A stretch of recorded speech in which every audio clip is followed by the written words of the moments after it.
আসসালামু আলাইকুম। জোহরের ফরজ নামাজ 4 রাকাত পড়লাম। আসলে আমাদের যারা চালক ভাই আছেন, যারা গাড়ি চালায়, আসলে সময়ের অভাবে কেউ নামাজ পড়ে না।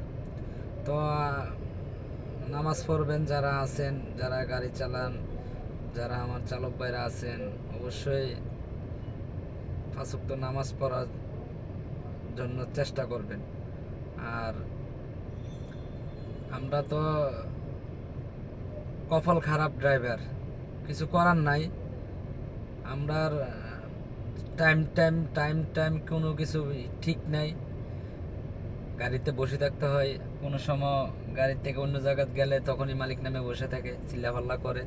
তাহলে আমরা যে কোনো জায়গাতে যে জায়গায় পাই এই জায়গাতে 5 ওয়াক্ত নামাজ পড়ার জন্য একটু করি, চেষ্টা করি। আশা করি যারা নামাজ পড়বেন অবশ্যই সবাই নামাজ পড়বেন, আল্লাহর কাছে দোয়া চাইবেন। যেহেতু আমরা যানবাহন চালাই, তাহলে আল্লাহ নামাজ পড়াটা দরকার।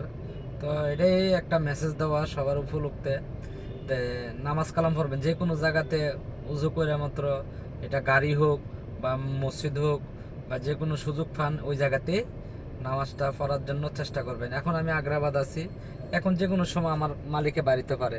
তো চিন্তা করলাম যে এখন বাইরে গেলে তাহলে তার আমি রাস্তার তো আর নামাজটা পড়তে পারবো না। এখন আমি একটা পার্কিংয়েতে আছি, আমি উজু টুজু করে আমি নামাজটা পড়ে লইলাম। তো এটাই, আর কিছু না। তো অবশ্যই সবাই নামাজ পড়বেন, আল্লাহর কাছে দোয়া করবেন, মা বাবার লাই দোয়া করবেন,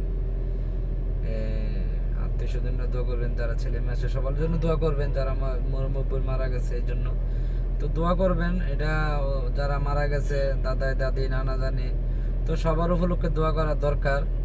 ওনারা আমাদের দোয়ার আশা বসে রয়েছে, সবাই দোয়া করবেন, এটাই। তো এটা সবার মাঝে ছড়িয়ে দিবেন। আসসালামু আলাইকুম।